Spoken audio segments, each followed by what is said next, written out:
Diaper पहनने वाली school teacher. School में नई टीचर सुगंधा आई थी, लेकिन सुगंधा मैम के क्लास में आते ही अचानक से पूरे क्लास में बदबू फैल जाती थी और क्लास की सारी लड़कियां उस बदबू से बहुत ही परेशान हो जाती थी। अरे जूली, ये क्लासरूम में इतनी गंदी बदबू कहाँ से आ रही है?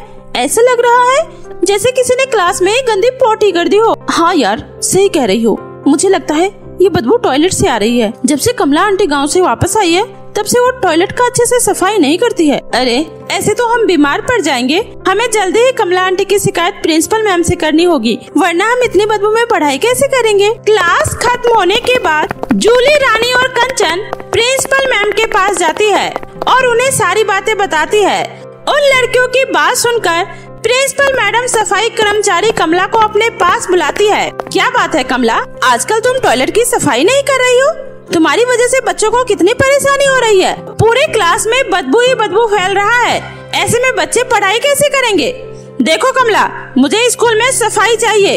अब जाओ, अगली बार से मुझे तुम्हारी शिकायत मिली ना तो मैं तुम्हें नौकरी से निकाल दूंगी। ऐसा मत कहिए मैडम, मैं तो हर रोज ही टॉयलेट की अच्छे से सफाई करती हूँ। आप चाहे तो चलकर देख लीजिए। उल्टा तो मैं आपको ही शिकायत करने वाली थी मैडम। कैसे शिकायत? मैडम, जब से मैं गांव से आई हूँ तब से लेडीज टॉयलेट में पता नहीं कौन डायपर फेंक कर चला जाता है और उस डायपर में पोटी लगी होती है। मुझे तो उसे देखकर ही उल्टी आने लगती है। पता नहीं इतनी गंदी हरकत करके कौन टॉयलेट से जाता है। ठीक है, चलो मुझे चलकर दिखाओ, कहाँ है वो डायपर। कमला प्रिंसिपल मैडम को लेडीज टॉयलेट में लेकर जाती है। प्रिंसिपल के पीछे पीछे वे सभी लड़कियां भी टॉयलेट में आती है। प्रिंसिपल और वो लड़कियां जब टॉयलेट में पहुंचती है तो देखती है कि सच में टॉयलेट में यूज डायपर डस्टबिन में पड़ा हुआ था। ओह माय गॉड, छी! हमारे स्कूल में ये अडल्ट डायपर कौन पहनता है? पता नहीं मैडम जी, ये कौन पहनता है, लेकिन ये क्लास खत्म होने के बाद डायपर यहाँ पे रोज ही पड़ा होता है।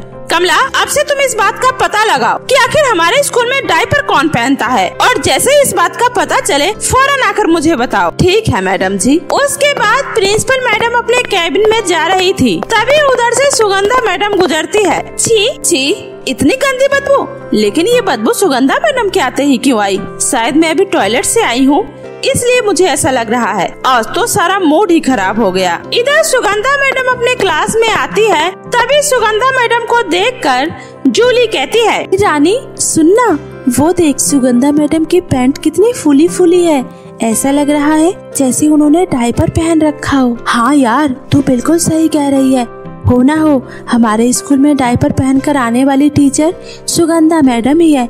ये रोज डायपर पहनकर स्कूल आती है और डायपर में ही पोटी करती है, तभी क्लास में इतनी बदबू आती है। सही कहा, नाम सुगंधा मैडम है और काम सिर्फ बदबू फैलाना है। दूसरे दिन से सुगंधा मैडम के क्लास में आते ही क्लास की लड़कियां उनका मजाक उड़ाने लगती है। लड़कियों ने तो अब सुगंधा मैडम का नाम बदलकर डायपर वाली मैडम ही रख दिया था। अरे चुप हो जाओ, देखो डायपर वाली मैडम आ गई है। हमने तो आज तक बच्चों को डायपर पहनते देखा था, पर ये तो दुनिया की अनोखी टीचर है जो अभी भी डायपर पहनती है। लगता है इनका बचपना अभी तक गया नहीं। सभी लड़कियां ये सुनकर जोर जोर से हंसने लगती है। लड़कियों को इस तरह मैडम की तरफ देखकर हंसना सुगंधा मैडम को बिल्कुल भी अच्छा नहीं लगता है और वो गुस्से में आकर सभी बच्चों को सजा के तौर पर एक पैर पर खड़ा करवा देती है और गुस्से में बोलती है, तुम लोगों को अपने क्लास टीचर का मजाक उड़ाते हुए शर्म नहीं आती? तुम लोग मुझे समझते क्या हो? मैं कोई कार्टून हूँ? जब देखो मुझे देखकर हंसती रहती हो। अब तुम लोग आज पूरे दिन एक पैर पर खड़ी रहोगी, समझी? बेचारी लड़कियाँ पूरे दिन एक पैर पर खड़ी रहती है स्कूल की छुट्टी होने के बाद। अरे ये सुगंधा मैडम तो बहुत गंदी है।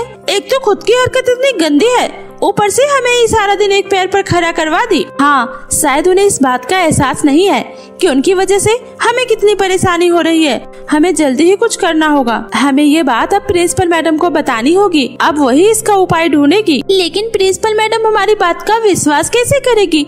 अगर उन्होंने हमारी बात पर विश्वास नहीं किया तो फिर से हमें कोई न कोई सजा मिलेगी। हमें सबसे पहले सुगंधा मैडम के खिलाफ सबूत इकट्ठा करना पड़ेगा ताकि हमें 100% यकीन हो जाए कि सुगंधा मैडम ही डायपर पहनने वाली मैडम है। ठीक है, हम आज ही कमला आंटी के पास चलेंगे और उनसे बात करेंगे। क्लास खत्म होने के बाद कुछ लड़कियां कमला आंटी के पास जाती है। कमला आंटी, आपको हमारा एक काम करना होगा। कैसा काम बिटिया? आंटी देखिए, हमें डायपर वाली मैडम का पता चल गया है, लेकिन आपको उन्हें रंगे हाथों पकड़ना होगा ताकि हम सच्चाई सबके सामने ला सके, और इस काम में सिर्फ आप ही हमारी मदद कर सकती हो। हाँ आंटी, आपको बस इतना करना है कि सुगंधा मैडम जब भी बाथरूम आए आपको उनके ऊपर नजर रखनी है, और जब वो डायपर डस्टबिन में फेंक रही होगी तब आपको उनकी वीडियो बनानी है। लेकिन बिटिया, हमको वीडियो बनाना कहाँ आता है, और मेरे पास तो वीडियो वाला फोन भी नहीं है। कोई बात नहीं आंटी, आपको वीडियो बनाना हम सब सिखाएंगे, और आप कुछ दिनों के लिए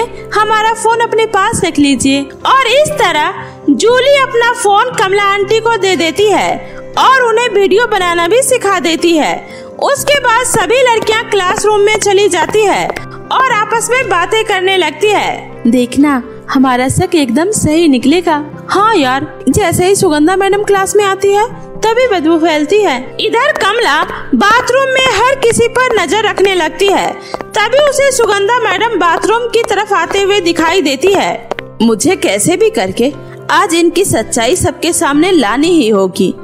कमला बाहर खड़े होकर सफाई करने लगती है। तभी सुगंधा मैडम जल्दी से टॉयलेट के अंदर चली जाती है। तभी कमला फोन निकालकर उनका वीडियो बनाने लगती है। उसके बाद सुगंधा मैम फ्रेश होने के बाद अपना यूज डायपर निकालकर डस्टबिन में डाल रही होती है, और कमला ये सब फोन में रिकॉर्ड कर रही थी। उसके बाद कमला आंटी स्कूल की छुट्टी के बाद उन सभी लड़कियों के पास आकर बोलती है, बिटिया, तुम लोगों ने बिल्कुल सही कहा। सुगंधा मैडम ही डायपर पहनकर स्कूल आती है। क्या आप सही कह रही हो आंटी? आपने उनको डायपर पहनते हुए देखा था? देखा ही नहीं, बल्कि मैंने तो उनका वीडियो भी बनाया है। ये देखो।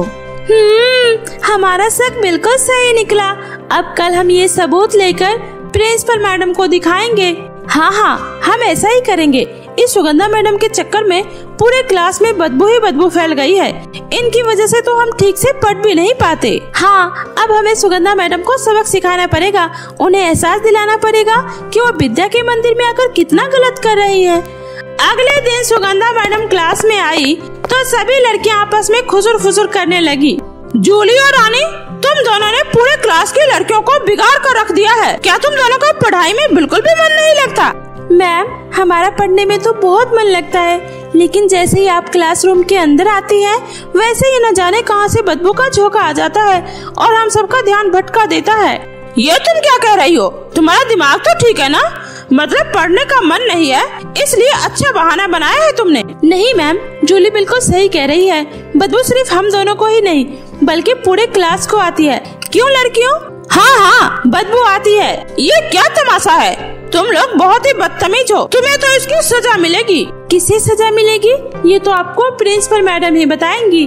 उसके बाद कुछ लड़कियां प्रिंसिपल मैडम के ऑफिस में जाती है। क्या बात है लड़कियों, तुम सब अपना क्लास छोड़कर सुबह सुबह यहाँ कैसे? मैडम, हमें डायपर पहनने वाली के बारे में पता चल गया है, और उसी की वजह से हमारे क्लासरूम में इतनी बदबू आती है। डायपर पहनने वाली मैडम सुगंधा मैडम है। तुम लोगों को शर्म नहीं आती? वो तुम सबकी क्लास टीचर है और तुम उनके ऊपर इतना गंदा इल्जाम लगा रही हो। मैडम, हमें पता था आप हमारी बातों पर यकीन नहीं करेंगी, इसलिए हम अपने साथ सबूत लेकर आए हैं। ये देखिए।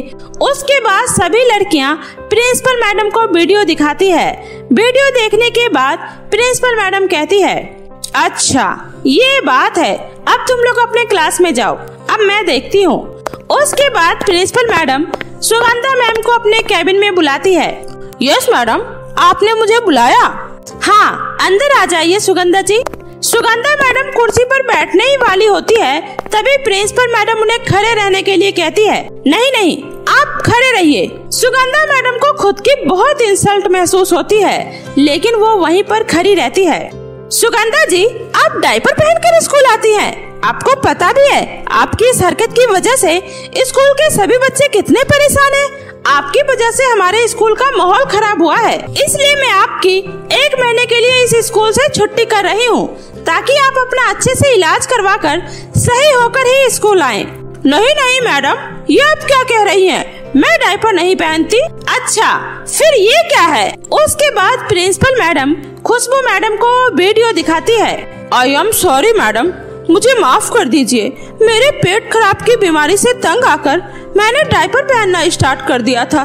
दरअसल मुझे बार बार टॉयलेट जाने की वजह से बच्चों को पढ़ाने में बहुत दिक्कतें हो रही थी। मैं बच्चों को सही से पढ़ा नहीं पा रही थी, इसलिए मैंने डायपर पहनना स्टार्ट कर दिया था।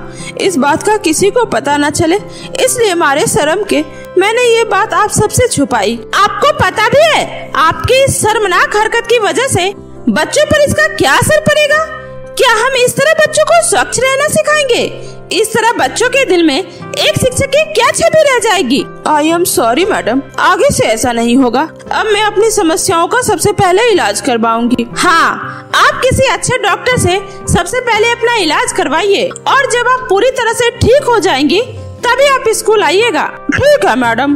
उसके बाद 1 महीने की छुट्टी में सुगंधा मैडम ने अपना अच्छे से इलाज करवाया और पूरे 1 महीने की छुट्टी के बाद मैडम जब दोबारा से स्कूल आई तो वो अच्छे खुशबू के साथ स्कूल आई और स्कूल आने के बाद सुगंधा मैडम ने बच्चों से, कमला आंटी से, सबसे अपने किए की माफी मांगी और उस दिन के बाद से सुगंधा मैडम ने कभी भी डायपर नहीं पहना। अनाथ लड़की का जादुई केले के पत्ते से बना हुआ ब्राइडल लहंगा। एक गांव में रागिनी और रिधिमा नाम की 2 सगी बहनें रहा करती थी और उनके पिता मनोज मुखिया के यहाँ केले के बगीचे में काम किया करते थे, लेकिन उससे भी मनोज को कुछ ज्यादा पैसे नहीं मिल पाता था, जिसकी वजह से वे अपने परिवार की सभी जरूरतों को पूरा नहीं कर पाता था और जिसकी वजह से उनके घर में हमेशा किसी न किसी चीज की कमी रहा करती थी।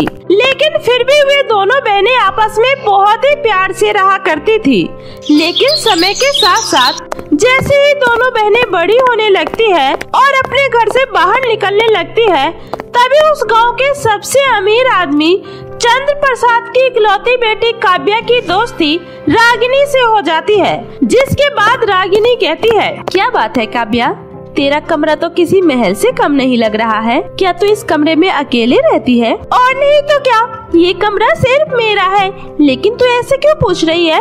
क्या तू अपने कमरे में अकेले नहीं रहती है क्या? नहीं यार, मेरे तो पूरे घर में सिर्फ एक ही कमरा है जिसमें हम दोनों बहनें और हमारे माता पिता रहते हैं और मैं तो अपनी बहन के साथ खाट पर सोती हूँ। क्या इतने छोटे से कमरे में तुम 4 लोग एक साथ रहते हो? मुझे तो यकीन नहीं होता कि भला इतने छोटे से कमरे में इतने सारे लोग एक साथ कैसे रह सकते हैं। काव्या की ऐसी बातें सुनकर उस दिन से रागिनी की नींदें उड़ जाती है, क्योंकि जिस घर में उसको चैन से नींद आया करती थी, आज काव्या की बातें सुनने के बाद उसकी आंखों से नींद गायब हो जाती है और वो रात में अपनी बहन के साथ सोते हुए सोचती है, मुझे भी इस खाट पर अकेले ही सोना है, मुझे इस रिधिमा को यहाँ से हटाना पड़ेगा। इतना सोचकर रागिनी रिधिमा को खाट से धक्का दे देती है, जिसकी वजह से रिधिमा को चोट लग जाती है और उसकी आंखें खुल जाती है और वो कहती है, अरे रागिनी, ये तो क्या कर रही है? तूने मुझे खाट पर से धक्का क्यों दिया?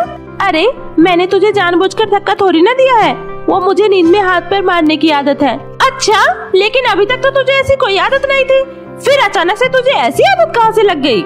इतना सुनकर रागिनी पूरे खाट पर अकेले ही सोने लगती है और उस दिन के बाद से रिधिमा अपने माता पिता के साथ जमीन पर ही सोने लगती है और समय के साथ साथ रिधिमा के साथ और भी बुरा व्यवहार होने लगता है और प्रिया मन ही मन सोचती है, अब बस इसी तरह मैं इस रिधिमा से सब कुछ छीन लूंगी और फिर मैं काव्या की तरह अमीरों की तरह अपनी जिंदगी जीऊंगी।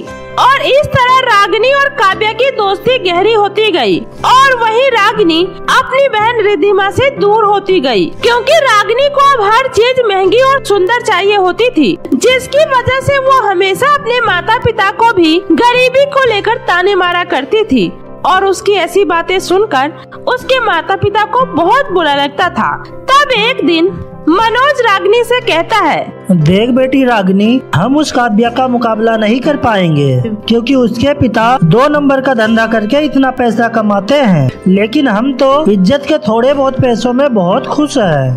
लेकिन मैं खुश नहीं हूँ, मुझे ये गरीबों वाली जिंदगी और नहीं जीनी है। इतने सालों से मुखिया के बगीचे में ईमानदारी से केले की खेती करके आपने कौन सा तीर मार दिया है?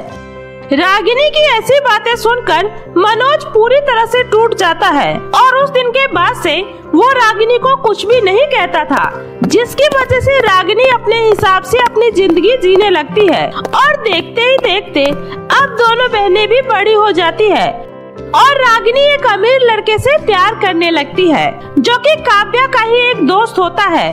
और काव्या ने ही उन दोनों की दोस्ती करवाई थी। और इसी बीच एक दिन काव्या के माता पिता का भी देहांत हो जाता है। लेकिन जाते जाते रागिनी के पिता मनोज रिद्धिमा को केले के बगीचे की जिम्मेदारी देकर जाते हैं। और उसी बीच एक दिन रागिनी हाथ में एक सुंदर सा ब्राइडल लहंगा लेकर घर आती है और रिद्धिमा से कहती है, सुन रिद्धिमा, मैं आज राहुल से शादी करने जा रही हूँ और ये देख राहुल ने मुझे कितना महंगा ब्राइडल लहंगा दिया है। रागिनी, तू माता पिता के जाने के बाद भी सिर्फ अपने बारे में सोच रही है। क्या तुझे इस घर की बिल्कुल भी परवाह नहीं है? हाँ, नहीं है। मुझे इन सब चीजों से कोई फर्क नहीं पड़ता। इसलिए तुझे मेरी शादी में आना है तो आ जाना, वरना कोई बात नहीं। इतना बोलकर रागिनी राहुल का दिया हुआ महंगा ब्राइडल लहंगा पहनकर उससे शादी कर लेती है। लेकिन रिद्धिमा उसकी शादी में नहीं जाती है और वो अपने पिता की दी हुई जिम्मेदारी को पूरा करने लगती है और अकेले ही केले की अच्छे से खेती करने लगती है, जिसके बाद उसके पास थोड़े बहुत पैसे भी आने लगते हैं और वो उन पैसों से अपना गुजारा करने लगती है। तभी एक दिन राहुल रागिनी से कहता है, अरे रागिनी, मैंने सुना है तुम्हारे पिता केले के बगीचे में काम किया करते थे। इसका मतलब तुम्हारे पिता के पास भी खेत होगा। तो मुझे अब वो खेत चाहिए। मुझे उसके ऊपर अपना होटल बनाना है। लेकिन जी, उस खेत में तो रिद्धिमा की बच्ची खेती कर रही है। अरे तो क्या हुआ रागिनी, उस खेत की आधी हिस्सेदार तो तू भी है। लेकिन हमें कुछ ऐसा करना पड़ेगा जिससे कि वो पूरा का पूरा खेत हमारे हाथ लग जाए, तो पहले से और भी ज्यादा अमीर बन जाएगी। काव्या के मुंह से अमीर बनने की बात सुनकर रागिनी के मन में लालच आ जाता है, क्योंकि इस समय तो रागिनी के सर पर बस अमीर बनने का भूत सवार होता है। इसलिए वो अगले दिन ही रिद्धिमा के पास जाकर उससे इस बारे में बात करती है और उसकी बात को सुनकर रिद्धिमा की आंखों में आंसू आ जाता है और वो कहती है, रागिनी, कम से कम तू मुझे 2 वक्त की रोटी तो चैन से खाने दे। तू ऐसा करके मुझसे मेरी रोजी रोटी क्यों छीनना चाहती है मेरी बहन? पर याद रख, मैं तेरा ये सपना कभी पूरा नहीं होने दूंगी। मैं तुझे अपना हिस्सा कभी नहीं दूंगी। सोच ले, अगर तू ऐसा करती है तो अगले हफ्ते तेरी शादी में मैं तुझे अपना महंगा ब्राइडल लहंगा पहनने के लिए दे सकती हूँ, जिससे हर कोई तेरी बहुत तारीफ करेगा। नहीं मेरी बहन, मुझे तेरे ब्राइडल महंगे लहंगे की कोई जरूरत नहीं है। इतना सुनकर रागिनी वहाँ से चली जाती है और रिद्धिमा की शादी रोहन नाम के एक लड़के से होने वाली थी, जो कि एक बहुत ही नेक लड़का होता है। लेकिन शादी करने के लिए रिद्धिमा को ब्राइडल लहंगे की जरूरत तो थी ही, लेकिन उससे पहले रिद्धिमा कुछ कर पाती, रागिनी और उसका पति मिलकर एक चाल चलते हैं और वो रिद्धिमा के खिलाफ पुलिस में कंप्लेन करवा देते हैं, जिसकी वजह से पुलिस रिद्धिमा से कहता है, सुनो, तुम आज के बाद उस खेत पर केले की खेती नहीं कर सकती हो, क्योंकि वो खेत तुम्हारी बहन रागिनी का है। नहीं सर, वो खेत तो मेरा भी है। देखो, वो सब हमें नहीं पता। अगर तुम्हें केस लड़ना है तो तुम कोर्ट में जाओ, वरना जितना कहा जाए उतना ही करो। और इस तरह रागिनी रिद्धिमा को बुरी तरीके से फंसा देती है, क्योंकि उसके पास तो अपना खुद का ब्राइडल लहंगा खरीदने तक के पैसे नहीं थे। तभी अगले दिन रिद्धिमा की शादी होने वाली थी और वो अपना दिमाग लगाकर अपने केले के बगीचे से ढेर सारे केले के पत्ते तोड़कर ले आती है और उससे बहुत ही खूबसूरत लहंगा बनाती है। और जब शादी के समय वो केले के पत्ते से बना हुआ ब्राइडल लहंगा पहनकर मंडप में आती है, तो हर कोई उसके केले के पत्ते से बना हुआ ब्राइडल लहंगा देखकर बहुत ज्यादा हैरान हो जाता है। क्या बात है रिद्धिमा, तुम तो बहुत ज्यादा टैलेंटेड हो। तुमने कितना सुंदर केले के पत्ते का लहंगा बनाया है, ऐसा तो कोई सोच भी नहीं सकता। चलो, मैं तुम्हारी कुछ फोटो खींचता हूँ। इतना कहकर रोहन रिद्धिमा की ढेर सारी फोटो खींचता है और उसकी सारी फोटो सोशल मीडिया पर अपलोड कर देता है और उसके कुछ देर बाद ही उन दोनों की शादी हो जाती है। और अगले दिन ही रिद्धिमा का केले के पत्ते से बना हुआ ब्राइडल लहंगा देखकर हर कोई उसके जैसा ही लहंगा पहनने के बारे में सोचता है। और उस दिन के बाद से रिद्धिमा के पास ढेर सारे केले के पत्ते से बने ब्राइडल लहंगे के ऑर्डर आने लगते हैं और उसके खेत में जितने भी केले के पत्ते थे, रिद्धिमा उन्हीं केलों के पत्तों से हर किसी के लिए लहंगा तैयार करती है, जिसके बदले उसे ढेर सारे पैसे मिलते हैं और उन्हीं पैसों से वो कोर्ट में अपनी बहन के खिलाफ केस लड़ती है और वो केस जीत जाती है। जिसके बाद रागिनी का पति राहुल गुस्से में आकर रागिनी को तलाक दे देता है और उस दिन रागिनी को अपने दोस्त और अपने पति की सच्चाई का पता चल जाता है और उसके सर से अब अमीर बनने का भूत उतर जाता है और वो दर दर की ठोकरें खाने लगती है। लेकिन जब रिद्धिमा को अपने बहन के साथ हुए धोखे के बारे में पता चलता है तो वो उसे माफ कर देती है और उसे अपना लेती है। उस दिन के बाद से दोनों बहनें फिर से एक हो जाती है और केले के पत्ते का ब्राइडल लहंगा बनाकर बेचने लगती है और अपना जीवन खुशी खुशी व्यतीत करने लगती है।